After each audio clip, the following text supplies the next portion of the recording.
اور جہاں حق کی چمک پاویں اس کو قبول کر لیں۔ تو یہ بہت خوبصورت بات انہوں نے ایک پیغام کے طور پر سب کو لکھی۔ پھر اپنے نیک جذبات کا اظہار کرتے ہوئے شوگن چندر صاحب نے فرماتے ہیں کہ کیا میں قبول کر سکتا ہوں کہ جو شخص دوسروں کو ایک مہلک بیماری میں خیال کرتا ہے اور یقین رکھتا ہے کہ اس کی سلامتی میری دوا میں ہے اور بنی نوع کی ہمدردی کا دعویٰ بھی کرتا ہے، وہ ایسے موقع پر جو غریب بیمار اس کو علاج کے لیے بلاتے ہیں وہ دانستہ پہلو تہی کرے۔ میرا دل اس بات کے لیے تڑپ رہا ہے کہ یہ فیصلہ ہو جائے کہ کون سا مذہب در حقیقت سچائیوں اور صداقتوں سے بھرا ہوا ہے، اور میرے پاس وہ الفاظ نہیں جن کے ذریعہ میں اپنے اس سچے جوش کو بیان کر سکوں۔ جناب سوامی شوگن چندر صاحب نے اس موقع پر 5 سوال سب کے سامنے رکھے، اور ان کا یہ مقصد ہے کہ ہر شخص جو کسی بھی مذہب سے تعلق رکھتا ہے ان 5 سوالوں کے جواب دے، اور جس الہامی کتاب پر وہ یقین رکھتا ہے اسی کتاب میں سے ان کے وہ جواب مہیا کرے۔ اور وہ سوالات یہ تھے کہ انسان کی جسمانی، اخلاقی اور روحانی حالتیں، دوسرا سوال تھا انسان کی زندگی کے بعد کی حالت یعنی عقبہ، اور تیسرا سوال تھا دنیا میں انسان کی ہستی کی اصل غرض کیا ہے اور وہ غرض کس طرح پوری ہو سکتی ہے، اور چوتھا سوال تھا کرم یعنی اعمال کا اثر دنیا اور عاقبت میں کیا ہوتا ہے، اور 5واں سوال تھا کہ علم یعنی گیان اور معرفت کے ذرائع کیا کیا ہے۔ تو یہ بہت ہی علمی، اعلیٰ قسم کے علمی سوالات تھے، اور جو روحانی علوم کو بڑھانے کے لیے تھے، اور یہ میں سمجھتا ہوں کہ یہ میرا یہ یقین ہے کہ اللہ تعالیٰ کی طرف سے ان کے دل میں یہ باتیں ڈالی گئی تھیں، اور اس طرح کے سوالوں کو انہوں نے انیشیٹ کیا، اور انسانوں کو ان کے روحانی علوم میں بڑھانے کے لیے یہ بہت ہی پیاری اور خوبصورت اور ایک نیک نیت کوشش جناب سوامی چندرگن صاحب کی طرف سے ہوئی تھی۔ جیسے کہ میں نے بتایا کہ یہ مضمون 26، 27، 28 دسمبر کو پڑھا جانا تھا اس جلسہ میں جو حضرت مرزا غلام محمد علیہ السلام نے لکھا، لیکن 21 دسمبر کو حضرت مرزا غلام محمد علیہ السلام نے یہ اشتہار میں بتایا کہ خدا تعالیٰ کی طرف سے مجھے یہ خبر دی گئی ہے کہ یہ مضمون جو میرا لکھا ہوا پڑھا جائے گا یہ تمام دوسرے مضمونوں پر بالا رہے گا۔ چنانچہ وہ لکھتے ہیں کہ سچائی کے طالبوں کے لیے ایک عظیم الشان خوشخبری، جلسہ اعظم مذاہب جو لاہور ٹاؤن لاہور میں 26، 27 اور 28 دسمبر 1896 کو ہوگا، اس میں اس عاجز کا ایک مضمون قرآن شریف کے کمالات اور معجزات کے بارے میں پڑھا جائے گا۔ یہ وہ مضمون ہے جو انسانی طاقتوں سے برتر اور خدا کے نشانوں میں سے ایک نشان اور خاص اس کی تائید سے لکھا گیا ہے۔ اس میں قرآن شریف کے وہ حقائق اور معارف درج ہیں جن سے آفتاب کی طرح روشن ہو جائے گا کہ در حقیقت یہ خدا کا کلام اور رب العالمین کی کتاب ہے۔ پھر آپ فرماتے ہیں اس اشتہار میں آپ نے لکھا، جو شخص اس مضمون کو اول سے آخر تک 5 سوالوں کے جواب سنے گا، میں یقین کرتا ہوں کہ ایک نیا ایمان اس میں پیدا ہوگا اور ایک نیا نور اس میں چمک اٹھے گا، اور خدا تعالیٰ کے پاک کلام کی ایک جامع تفسیر اس کے ہاتھ آ جائے گی۔ میری تقریر انسانی فضولیوں سے پاک اور لاف و گزاف کے داغ سے منزہ ہے۔ مجھے اس وقت محض بنی آدم کی ہمدردی نے اس اشتہار کے لکھنے کے لیے مجبور کیا ہے، تا وہ قرآن شریف کے حسن و جمال کا مشاہدہ کریں اور دیکھیں کہ ہمارے مخالفوں کا کس قدر ظلم ہے کہ وہ تاریکی سے محبت کرتے اور نور سے نفرت رکھتے ہیں۔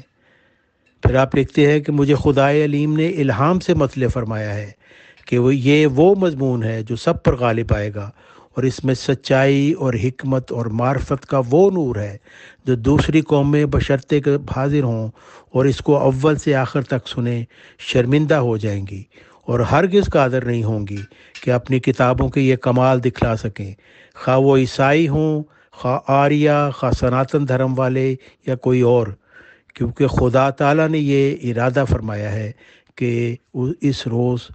اس پاک کتاب کا جلوہ ظاہر ہو۔ چنانچہ جب یہ مضمون اس جلسہ میں پڑھا گیا تو تمام سامعین نے اور تمام صحافیوں نے، مختلف اخباروں کے جو نمائندہ تھے، سب نے بالاتفاق یہ کہا کہ یہ مضمون بہت ہی خوبصورت ہے اور سب سے اس کو بالا تر مانا۔ اور اس مذہبی کانفرنس کے جو سیکٹری دھن پت رائے BA LLB صاحب تھے، انہوں نے اپنی ایک کتاب رپورٹ جلسہ اعظم مذاہب میں اس تقریر کے متعلق، یعنی اسلامی اصول کی فلسفی جو پڑھ کے سنائی گئی، اس کے متعلق انہوں نے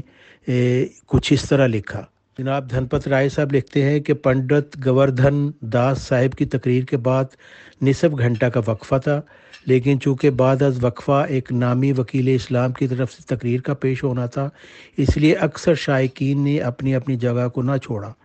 1:30 میں ابھی بہت سا وقت رہتا تھا کہ اسلامیہ کالج کا وسیع مکان جلد جلد بھرنے لگا اور چند ہی منٹوں میں تمام مکان پر ہو گیا۔ اس وقت کوئی 7 اور 8 ہزار کے درمیان مجمع تھا۔ مختلف مذاہب و ملل اور مختلف سوسائٹیوں کے معتدبے اور ذی علم آدمی موجود تھے۔ اگرچہ کرسیاں اور میزیں اور فرش نہایت ہی وسعت کے ساتھ مہیا کیا گیا تھا، لیکن صدہا آدمیوں کو کھڑا ہونے کے سوا اور کچھ نہ بن پڑا، اور ان کھڑے ہوئے شائقینوں میں بڑے بڑے رؤسا عمائد پنجاب، علماء، فضلاء، بیرسٹر، وکیل، پروفیسر، ایکسٹرا اسسٹنٹ، ڈاکٹر، غرض کے اعلیٰ طبقہ کے مختلف برانچوں کے ہر قسم کے آدمی موجود تھے، اور ان لوگوں کے اس طرح جمع ہو جانے اور نہایت صبر و تحمل کے ساتھ جوش سے برابر 4-5 گھنٹہ اس وقت ایک ٹانگ پر کھڑا رہنے سے صاف ظاہر ہوتا تھا کہ ان زیجا لوگوں کو کہاں تک اس مقدس تحریک سے ہمدردی تھی۔ جی تو بہرحال میں اب اس سوال کی طرف آتا ہوں جو آج کا سوال ہے۔ میں نے یہاں پہ وہ جو کتاب ہے پوری لگا دی ہے، اور اگر کوئی سامع وہ 5 سوالوں کے جواب پڑھنا چاہتے ہیں تو وہ اس کتاب میں خود پڑھ سکتے ہیں۔ تو اب میں اس سوال کی طرف آتا ہوں کہ حضرت مرزا صاحب نے یہ دوسرا جو سوال تھا کہ انسان کی مرنے کے بعد کیا حالت ہوگی، اس کا کیا جواب دیا۔ مرزا غلام محمد علیہ السلام فرماتے ہیں کہ موت کے بعد جو کچھ انسان کی حالت ہوتی ہے، در حقیقت وہ کوئی نئی حالت نہیں ہوتی، بلکہ وہی دنیا کی زندگی کی حالتیں زیادہ صفائی سے کھل جاتی ہیں، اور جو کچھ انسان کے عقائد اور اعمال کی کیفیت صالحہ یا غیر صالحہ ہوتی ہے وہ کھل کر دکھائی دیتی ہے۔ اس کی مثال حضرت مرزا صاحب نے خواب کی کیفیت سے دی ہے کہ انسان کے بدن پر جس قسم کے مواد غالب ہوتے ہیں، عالم خواب میں اسی قسم کی جسمانی حالتیں نظر آتی ہیں۔ یعنی جیسے انسان کو بہت تیز بخار اگر چڑھنے والا ہوتا ہے تو خواب میں اس کو اکثر آگ اور آگ کے شعلے نظر آتے ہیں، اور اگر اس کو سخت زکام اور بلغم کی تکلیف ہو تو وہ انسان اپنے آپ کو دیکھتا ہے جیسے کہ وہ پانی کے اندر موجود ہے۔ تو جس طرح کی بیماریوں کے لیے بدن نے تیاری کی ہو، وہ کیفیتیں تمثل کے طور پر خواب میں نظر آ جاتی ہیں۔ بس خواب کے سلسلہ پر غور کرنے سے ہر ایک انسان سمجھ سکتا ہے کہ عالم ثانی میں بھی یہی سنت اللہ ہے، کیونکہ جس طرح خواب میں ہم ایک خاص تبدیلی پیدا کر کے روحانیت کو جسمانی طور پر تبدیل کر کے وہ ہمیں دکھایا جاتا ہے، اس عالم میں بھی یہی ہوگا کہ اس دن ہمارے اعمال اور اعمال کے نتائج جسمانی طور پر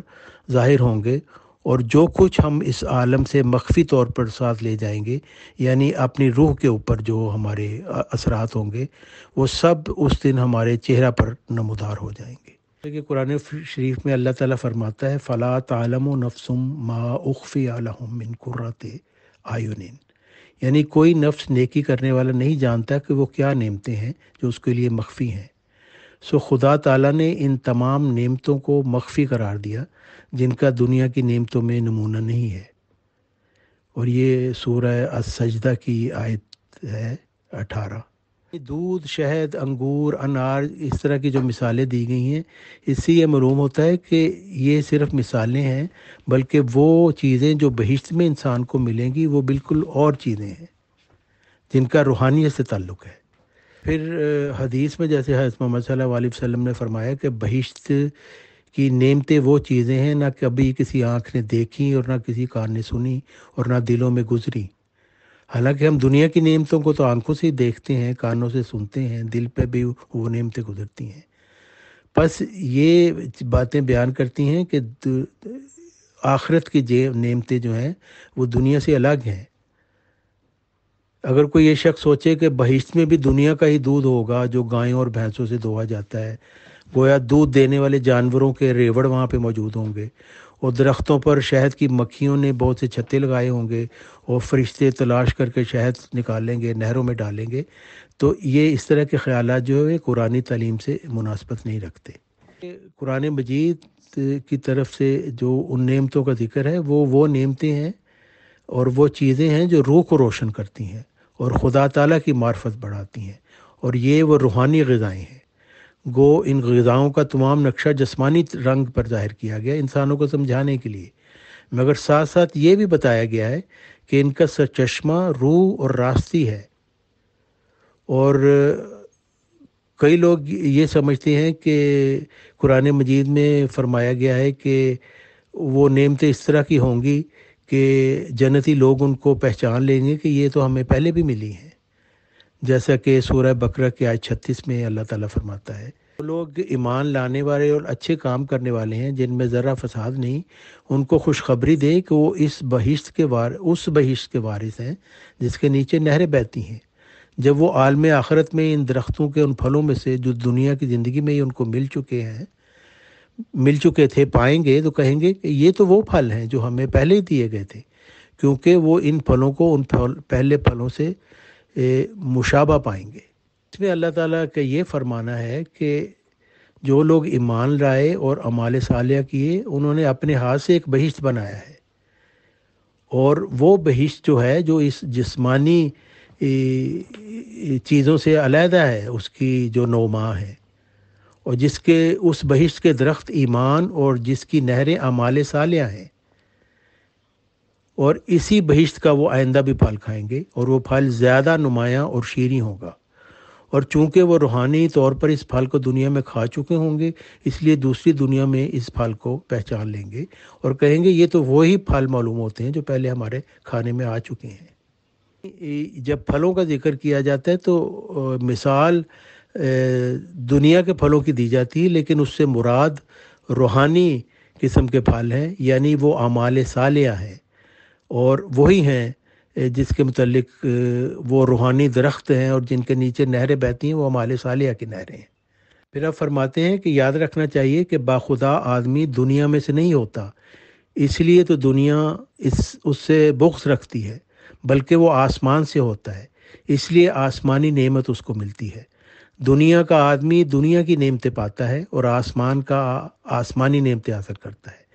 یہ بالکل سچ ہے کہ وہ نعمتیں دنیا کے کانوں اور دنیا کے دلوں اور دنیا کی آنکھوں سے چھپائی گئیں، لیکن جس کی دنیوی زندگی پر موت آ جائے اور وہ پیالہ روحانی طور پر اس کو پلایا جائے جو آگے جسمانی طور پر پیا جائے گا، اس کو یہ پینا اس وقت یاد آ جائے گا جبکہ وہی پیالہ جسمانی طور پر اس کو دیا جائے گا. لیکن یہ بھی سچ ہے کہ وہ اس نعمت سے دنیا کی آنکھ اور کان وغیرہ کو بے خبر سمجھے گا. وہ دنیا میں تھا اگرچہ دنیا میں سے نہیں تھا، اس لیے وہ بھی گواہی دے گا کہ دنیا کی نعمتوں سے وہ نعمت نہیں. یعنی انسان جو خدا تعالیٰ سے محبت کرتا ہے وہ دنیا میں اس طرح رہتا ہے کہ دنیا میں رہتا بھی ہے اور دنیا سے پورا تعلق اس کا نہیں ہوتا، کیونکہ اس کا تعلق اللہ تعالیٰ سے ہوتا ہے. اور پھر آپ لکھتے ہیں کہ نہ دنیا میں اس کی آنکھ نے ایسی نعمت دیکھی، نہ کان نے سنی اور نہ دل میں گزری، لیکن دوسری زندگی میں اس کے نمونے دیکھے جو دنیا میں سے نہیں تھے، بلکہ وہ آنے والے جہان کی خبر تھی اور اسی سے اس کا رشتہ اور تعلق تھا، دنیا سے کچھ تعلق نہیں تھا. یعنی جب ہم نیک اعمال کرتے ہیں تو اور خدا تعالیٰ سے ہمارا تعلق بنتا ہے تو اس میں ایک لذت ہمیں حاصل ہوتی ہے، اور یہ وہ لذت ہے جو ہمارے روح کے اوپر اپنے نشان چھوڑ دیتی ہے، اور یہی وہ پھل ہیں جو بعد میں جب کہ جسم ادھر آ جائے گا اور روح وہاں پہ نمایاں ہوں گی تو یہ چیزیں بھی اس وقت روح کے اوپر نمایاں ہوں گی. جیسا کہ سورہ بنی اسرائیل کی آیت 14 میں اللہ تعالیٰ فرماتا ہے کہ ہم نے اسی دنیا میں ہر ایک شخص کے اعمال کا اثر اس کی گردن سے باندھ رکھا ہے، اور انہیں پوشیدہ اثروں کو ہم قیامت کے دن ظاہر کر دیں گے اور ایک کھلے اعمال نامہ کی شکل پر دکھلاویں گے. اس آیت میں جو طائر کا لفظ ہے یعنی پرندے کا، تو اس سے واضح ہو کہ پرندہ کو استعارہ کے طور پر اس سے مراد عمل لیا گیا ہے، یعنی پرندہ سے مراد انسانی عمل ہے، کیونکہ ہر ایک عمل نیک ہو یا بد ہو وہ وقوع کے بعد پرندہ کی طرح پرواز کر جاتا ہے، اور مشقت یا لذت اس کی کالعدم ہو جاتی ہے، اور دل پر اس کی کثافت یا لطافت باقی رہ جاتی ہے۔ یعنی انسانی عمل ہے، وہ تو عمل جب ختم ہو جاتا ہے تو وہ عمل، اس کا اثر جو ہے وہ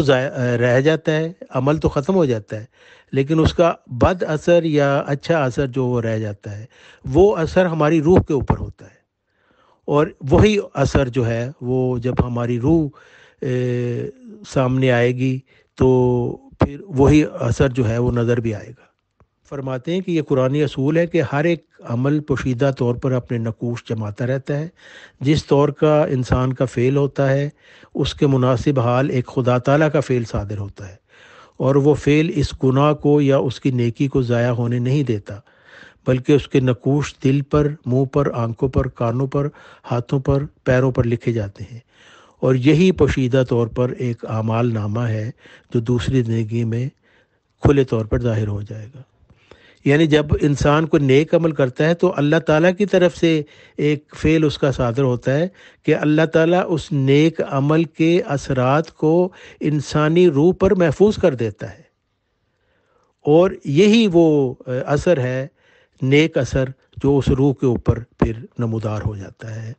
جب انسان مرنے کے بعد نئی روحانی زندگی پاتا ہے۔ جیسے کہ سورہ الحدید میں آیت 13 میں اللہ تعالیٰ فرماتا ہے کہ اس دن بھی ایمانی نور جو پوشیدہ طور پر مومنوں کو حاصل ہے کھلے کھلے طور پر ان کے آگے اور ان کے دانے ہاتھ دوڑتا نظر آئے گا۔ یعنی خدا تعالیٰ کی طرف سے ان کو ایک نور عطا کیا جائے گا جس کی روشنی میں وہ پھر آگے سے آگے بڑھتے چلے جائیں گے،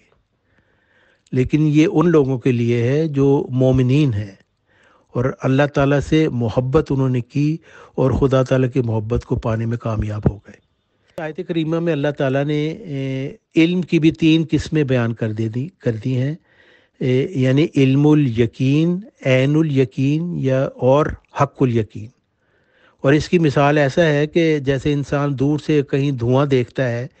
تو وہ اس کا ذہن یہ سوچتا ہے کہ ضرور یہاں پہ آگ ہوگی، لیکن وہ آگ کو دیکھتا نہیں، صرف دھوئیں کو دیکھتا ہے، اور اسے ایک علم الیقین حاصل ہوتا ہے۔ پھر جب وہ قریب جاتا ہے تو وہ آگ کے شعلے بھی دیکھتا ہے، تو پھر اس کو عین الیقین حاصل ہو جاتا ہے، اور پھر جب اس سے اور قریب جاتا ہے تو آگ کی تپش بھی اس کو محسوس ہوتی ہے، تو پھر اس کو حق الیقین حاصل ہو جاتا ہے۔ تو اللہ تعالیٰ فرماتا ہے کہ جہنم کے وجود کا علم الیقین تو اسی دنیا میں ہو سکتا ہے۔ مختلف قسم کے جو آدمی ایکسپیرینس کرتا ہے اس سے اس کو پتہ چل سکتا ہے کہ جہنم کا وجود ہے، اور عالم برزخ میں اس کو عین الیقین حاصل ہوگا، اور پھر عالم حشر میں جب انسانوں روحوں کو اٹھایا جائے گا اس کو پھر حق الیقین حاصل ہو جائے گا کہ واقعی وہ جو کہا گیا تھا وہ بالکل سچ تھا، اور آج میں اپنی آنکھوں کے سامنے اسے دیکھ رہا ہوں۔ حضرت مرزا غلام احمد علیہ السلام لکھتے ہیں کہ قرآن مجید نے 3 عالموں کا ذکر کیا ہے، اور پہلا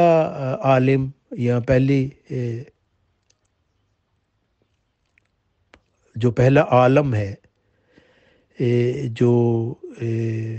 قرآن مجید جس کا ذکر کرتا ہے اس کو عالم کسب یا نشائے اولا کہہ سکتے ہیں،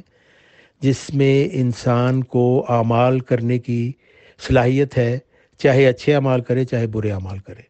اور اس کو نشائے اولا بھی کہا جا سکتا ہے کہ یہ اس کی ایک طرح کی پہلی پیدائش ہے۔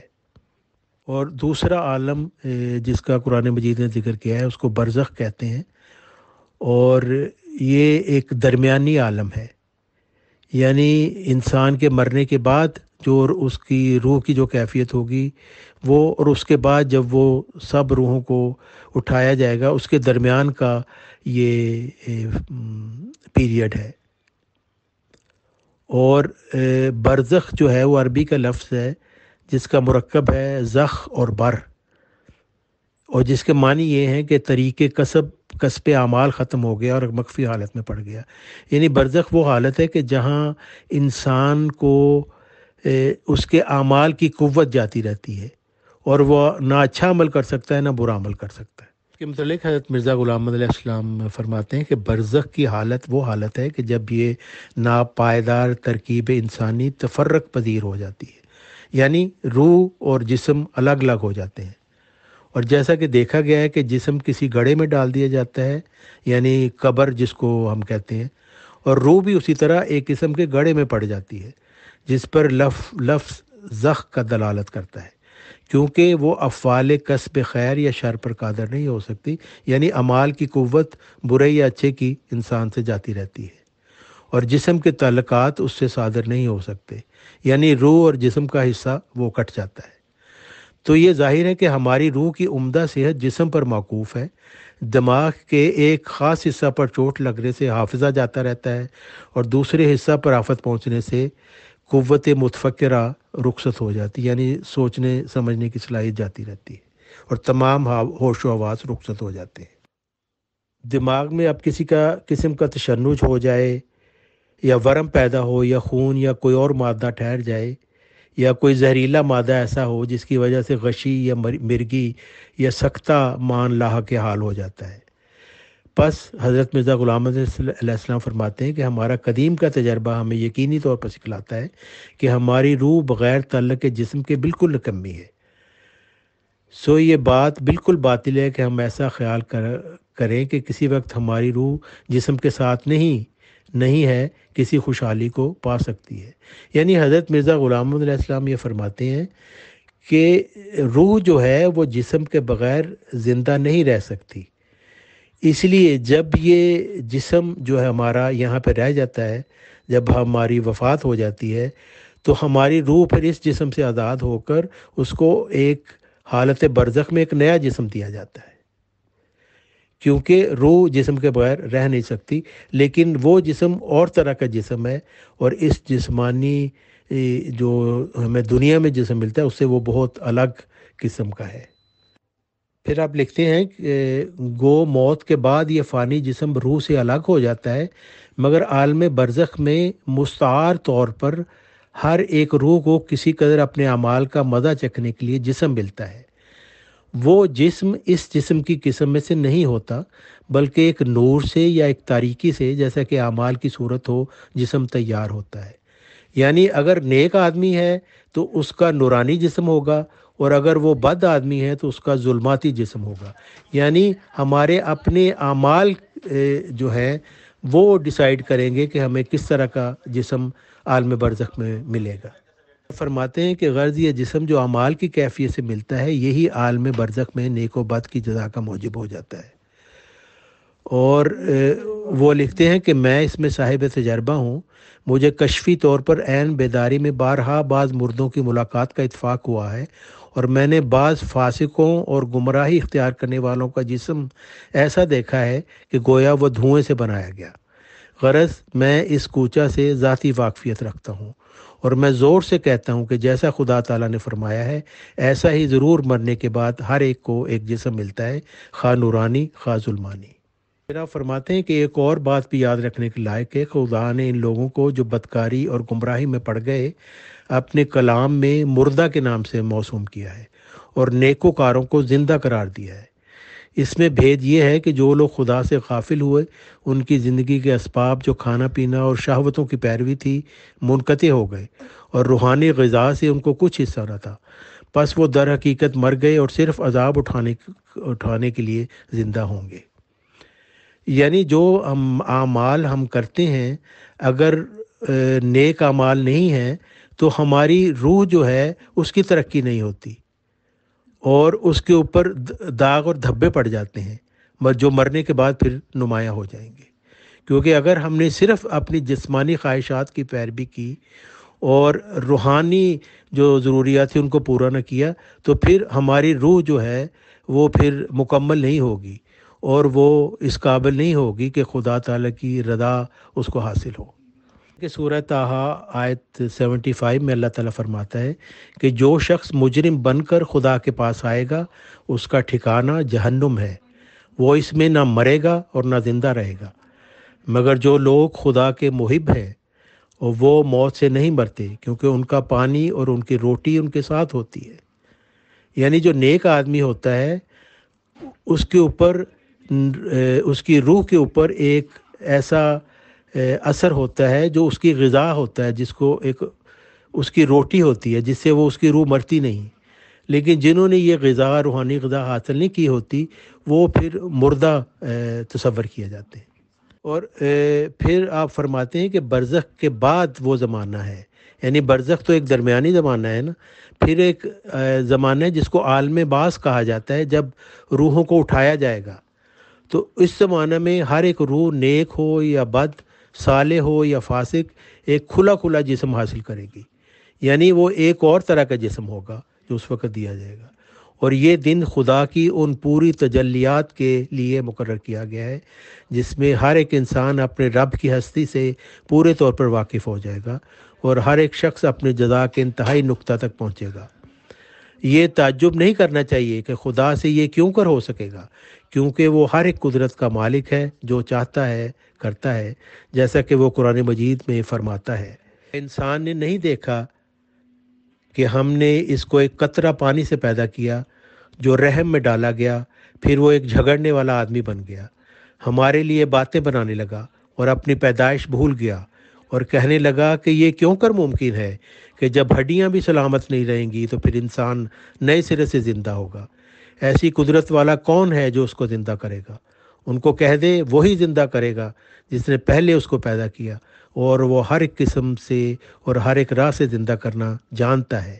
اس کے حکم کی یہ شان ہے کہ جب کسی چیز کے ہونے کا ارادہ کرتا ہے تو صرف یہی کہتا ہے کہ ہو جا، پس وہ چیز پیدا ہو جاتی ہے۔ پس وہ ذات پاک ہے جس کی ہر ایک چیز پر بادشاہی ہے، اور تم سب اسی کی طرف رجوع کرو گے۔ سو ان آیات میں اللہ تعالیٰ نے فرما دیا کہ خدا کے آگے کوئی چیز انہونی نہیں۔ جس نے ایک قطرہ حقیر سے انسان کو پیدا کیا، وہ دوسری مرتبہ بھی انسان کو اور اس کی روح کو پیدا کرنے سے عاجز نہیں ہے۔ یہ سورہ یاسین کی آیت 82 تا 84 ہے۔ اور پھر ایک سوال یہ بھی پیدا ہو سکتا ہے کہ انسان کے مرنے کے بعد روح برزخ میں اگر رکھی جائے گی، اور پھر وہ عالم بعث ہے جس کے متعلق قیامت قرآن مجید میں جس کے متعلق ذکر کیا جاتا ہے کہ وہ بہت مدت دراز کے بعد پھر وہ آئے گا، تو پھر آدمی سوچ سکتا ہے کہ برزخ میں روح ایک طرح کے حوالات میں رکھی ہوگی کہ وہ نہ کوئی عمل کر سکتی ہے نہ کچھ، لیکن ایک مردہ کی طرح اس کے اندر پڑی ہوگی۔ تو حضرت مرزا غلام احمد علیہ السلام فرماتے ہیں کہ ایسا سمجھنا سراسر غلطی ہے جو محض ناواقفی سے پیدا ہوتی ہے، بلکہ خدا کی کتاب میں نیک و بد کی جزا کے لیے 2 مقام پائے جاتے ہیں۔ یعنی ایک عالم برزخ ہے جس میں جب انسان کی روح وہاں پہ رکھی جائے گی تو جو نیک روحیں ہوں گی وہ جنت کا آرام وہیں پہ پائیں گی، اور جو بد روحیں ہوں گی وہ جہنم میں وہ داخل ہو جائیں گی۔ کیونکہ قرآن مجید کی آیات سے یہ ظاہر ہوتا ہے کہ موت کے فوراً بعد ہر انسان اپنے اعمال کی جزا دیکھ لیتا ہے، جیسا کہ خدا تعالیٰ نے ایک بہشتی کے متعلق اللہ تعالیٰ فرماتا ہے کہ لدخل الجنہ، یعنی اس کو کہا گیا تو بہشت میں داخل ہو جا۔ اور اسی طرح ایک دوزخی کو خبر دے کر اللہ تعالیٰ فرماتا ہے فراہ فی سواء الجحیم، یعنی بہشت کو جو دوزخی ہے اس کو جہنم میں داخل ہونے کی خوشخبری دی جاتی ہے۔ دوسرا علم جو بعد کی دنیا، بعد کی زندگی کے متعلق ہے، جس کے متعلق قرآن شریف میں فرمایا کہ عالم معاد، یعنی جہاں ہم دوبارہ زندہ کیے جائیں گے، میں وہ تمام امور جو دنیا میں روحانی تھے جسمانی طور پر متمثل ہوں گے، خواہ عالم معاد میں برزخ کا درجہ ہو یا عالم بعث کا درجہ۔ جیسے کہ اللہ تعالیٰ فرماتا ہے من کانا فی ہذہ اعمی فہو فی الآخرۃ اعمی واضل سبیلا، یعنی جو شخص اس جہان میں اندھا ہوگا وہ دوسرے جہان میں بھی اندھا ہوگا، اور اس آیت کا مقصد یہ ہے کہ اس جہان کی روحانی نابینائی اس جہان میں جسمانی طور پر مشہود اور محسوس ہوگی۔ پر سورہ الحاقہ میں اللہ تعالیٰ فرماتا ہے کہ اللہ تعالیٰ فرمائے گا اس جہنمی کو پکڑو، اس کی گردن میں توق ڈالو، پھر دوزخ میں اس کو جلاؤ، پھر ایسی زنجیر میں جو پیمائش میں 70 گز ہے اس کو داخل کرو۔ اور حضرت مرزا غلام محمد علیہ السلام فرماتے ہیں کہ جاننا چاہیے کہ ان آیات میں ظاہر فرمایا ہے کہ دنیا کا روحانی عذاب عالم معاد میں جسمانی طور پر نمودار ہوگا، چنانچہ توق گردن دنیا کی خواہشوں کا، جس کا انسان کے سر کو زمین کی طرف جھکا رکھا تھا، وہ عالم ثانی میں ظاہری طور پر نظر آ جائے گا۔ یعنی وہ جو دنیا کی خواہشات کا توق انسان کے گلے میں ہوتا ہے اور اس کی وجہ سے وہ آسمان کی طرف نظر اٹھا کر نہیں دیکھ سکتا اور دنیا کی طرف یعنی جسمانی خواہشات کی طرف رہتا ہے، وہ اس کو عالم ثانی میں ظاہری صورت پر نظر آ جائے گا۔ اور ایسا ہی دنیا کی گرفتاریوں کی زنجیر پیروں میں پڑی ہوئی دکھائی دے گی اور دنیا کی خواہشوں کی سوزشوں کی آگ ظاہر بھڑکی ہوئی نظر آئے گی۔ اور فاسق انسان دنیا کی زندگی میں ہوا و ہوس کا ایک جہنم اپنے اندر رکھتا ہے اور ناکامیوں میں اس جہنم کی سوزشوں کا احساس کرتا ہے۔ یعنی اس کی مثال ہم دنیا میں بھی دیکھ لیتے ہیں کہ جب ہمیں کامیابی ملتی ہے تو ہم بہت خوش ہوتے ہیں، جب ناکامی ملتی ہے تو ہم بہت غمگین ہوتے ہیں، دکھی ہوتے ہیں، تو ایک طرح کی جہنم کی سوزش کا احساس ہم کرتے ہیں۔ بس جب کہ اپنی فانی شہوات سے دور ڈالا جائے گا اور ہمیشہ کی نا امیدی طاری ہوگی تو خدا تعالیٰ ان حسرتوں کو جسمانی آگ کے طور پر اس پر ظاہر کرے گا۔ یعنی جو شخص جسمانی خواہشات کی تکمیل میں ہر وقت لگا رہا، جب وہ نہیں یہ کر سکے گا تو پھر اس کے اندر ایک طرح کا ڈپریشن ہوگا اور حسرتوں کی جسمانی آگ، جو اس طرح کی نا امیدی جو اس کے اندر پیدا ہوگی، اس کو حسرتوں کی جسمانی آگ کے طور پر ظاہر کر دیا جائے گا۔ پھر فرمایا سورہ سبا میں کہ وَحِیلَ بَیْنَهُمْ وَبَیْنَ مَا یشتہون، یعنی ان میں اور ان کی خواہشوں کی چیزوں میں جدائی ڈال دی جائے گی، اور یہی جو ہے یہی عذاب کی جڑ ہے۔ یعنی ہم دنیا کی خواہشوں سے اتنی محبت کرتے ہیں، جب وہ ان سے جدا ہوتی ہے تو ہم ایک عذاب میں مبتلا ہو جاتے ہیں۔ لیکن جو ایک مومن شخص ہے وہ ہر وقت یہ جانتا ہے کہ یہ دنیا کی جو چیزیں یہیں پہ رہ جانی ہے اور میری روح نے آگے جانا ہے، تو اس لیے اس کو ہر وقت اپنی روح کی ترقی کی فکر رہتی ہے۔ لیکن جو شخص خدا تعالیٰ سے دور ہوتا ہے وہ صرف جسمانی خواہشات کے پیچھے پھرتا ہے، اور جب ایک وقت آ جاتا ہے کہ اس کی جسمانی خواہشات اس سے دور کی جاتی ہیں تو یہ اس کے لیے ایک عذاب کی طرح کا موقع ہو جاتا ہے۔ پھر یہ جو 70 گز کی زنجیر بتائی گئی ہے، اس کے متعلق حضرت مرزا غلام محمد علیہ السلام فرماتے ہیں کہ اس بات کی طرف اشارہ ہے کہ ایک فاسق بسا اوقات 70 برس کی عمر پا لیتا ہے، بلکہ کئی دفعہ اس دنیا میں اس کو ایسے 70 برس بھی ملتے ہیں کہ خرد سالی کی عمر اور پیر فرتوت ہونے کی عمر الگ کر کے پھر اس قدر صاف اور خالص حصہ عمر کا اس کو ملتا ہے جو عقل مندی اور محنت اور کام کے لائق ہوتا ہے۔ یعنی انسان کی زندگی میں آپ سمجھ سکتے ہیں کہ 70 سال کی زندگی زیادہ سے زیادہ انسان کو ایسی ملتی ہے جس میں اس کے قوا کام کر رہے ہوتے ہیں، ذہن کام کر رہا ہوتا ہے، اور اللہ تعالیٰ فرماتا ہے کہ وہی 70 برس جو اس نے گرفتاری کی دنیا میں گزارے تھے، یعنی انسان جسمانی خواہشات کو پورے کرنے میں، وہ عالم معاد میں ایک زنجیر کی طرح متمثل ہو جائیں گے جو 70 گز کی ہوگی۔ یعنی ہر سال کے بدلے میں ایک زنجیر اس کو ملے گی جو 70 گز کی تک پہنچ جائے گی۔ اللہ تعالیٰ کسی کو عذاب نہیں دینا چاہتا، بلکہ اللہ تعالیٰ عذاب سے بچانا چاہتا ہے، اور اس لیے اپنے نبیوں کو بھیجتا ہے جو انسانوں سے دکھ اٹھاتے ہیں، لیکن ان کو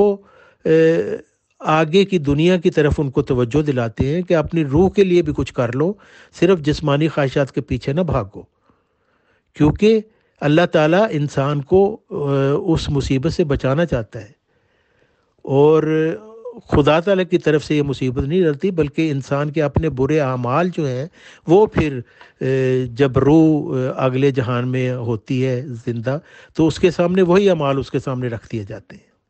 سورہ مرسلات میں آیت 31-32 میں اللہ تعالیٰ فرماتا ہے کہ اے بدکارو گمراہو، سہ گوشہ سایہ کی طرف چلو جس کی 3 شاخیں ہیں، جو سایہ کا کام نہیں دے سکتی اور نہ گرمی سے بچا سکتی ہیں۔ اس آیت میں 3 شاخوں سے مراد انسان کی تینوں قوتوں، اخلاقی رنگ کی مختلف قوتیں ہیں، اور جو لوگ ان میں میانہ روی اختیار نہیں کرتے ان کی یہ قوتیں قیامت میں اس طرح پر نمودار کی جائیں گی گویا 3 شاخیں بغیر پتوں کے کھڑی ہیں اور گرمی سے بچا نہیں سکتی اور وہ گرمی سے جلیں گے۔ پس ایسا ہی خدا تعالیٰ اپنی سنت کے اظہار کے لیے بشتیوں کے متعلق فرماتا ہے۔ اللہ تعالیٰ سورہ آل عمران میں فرماتا ہے کہ یعنی اس دن بعض منہ سیاہ ہو جائیں گے اور بعض سفید اور نورانی ہو جائیں گے۔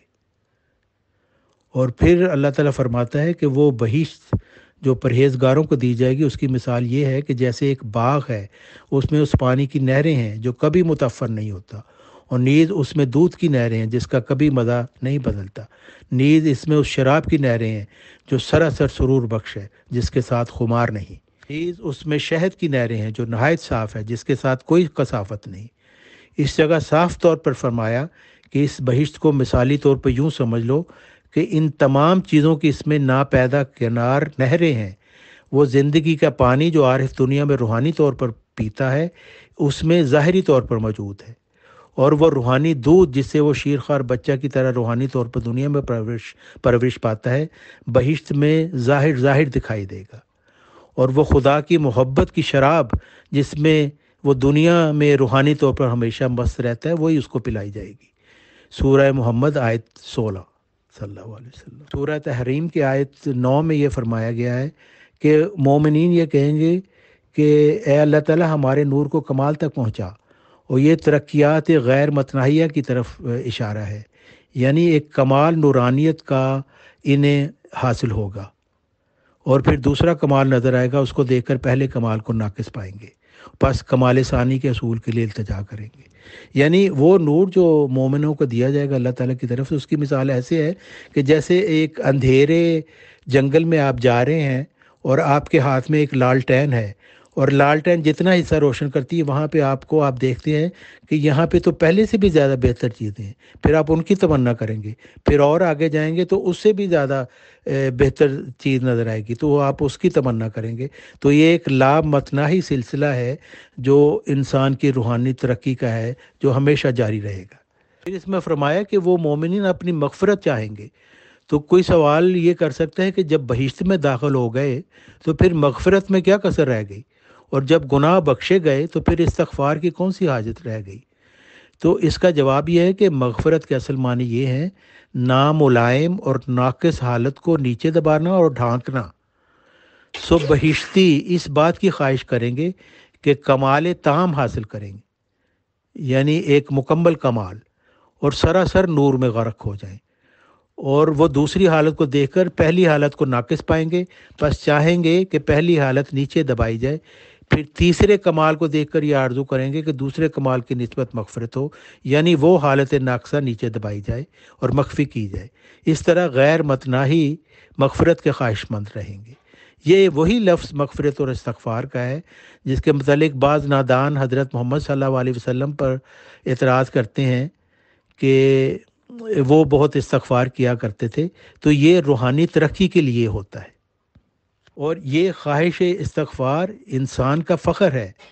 جو شخص کسی عورت کے پیٹ سے پیدا ہو اور پھر ہمیشہ کے لیے استغفار اپنی عادت نہیں پکڑتا، وہ ایک کیڑا ہے نہ انسان، اور اندھا ہے نہ سجاکا، اور ناپاک ہے نہ طیب۔ یعنی استغفار کے بغیر انسان کی یہ جسمانی حالت بھی جو ہے وہ بھی سروائیو نہیں کر سکتی،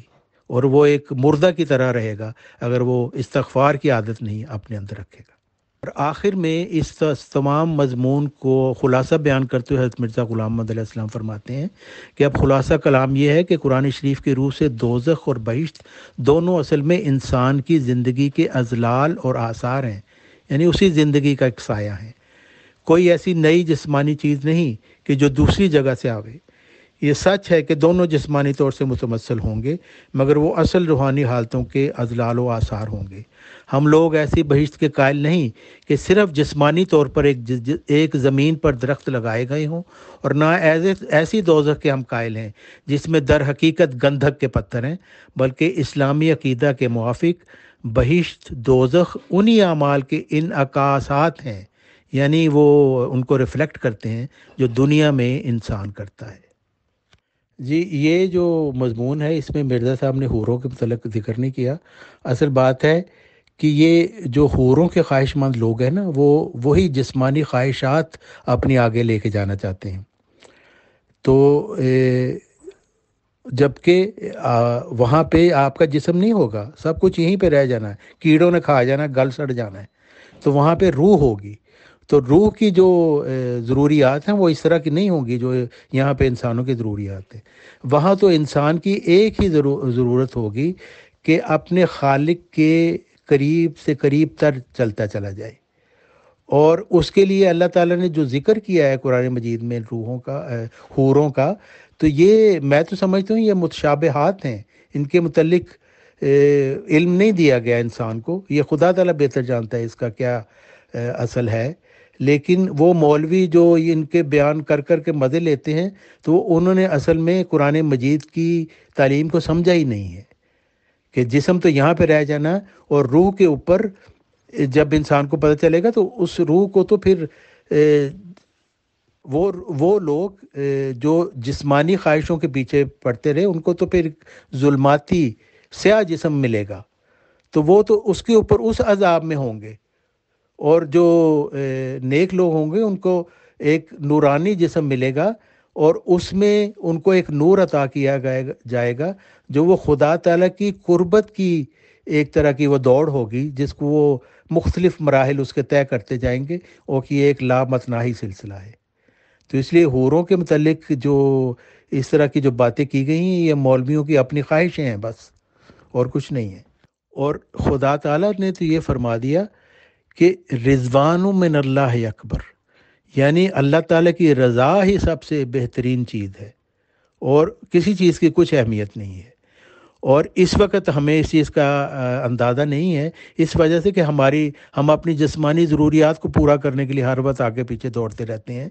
لیکن روحانی ضروریات کو پورا کرنے کے لیے ہم اس پر توجہ نہیں کرتے۔ لیکن اس وقت جب مرنے کے بعد پھر جب روح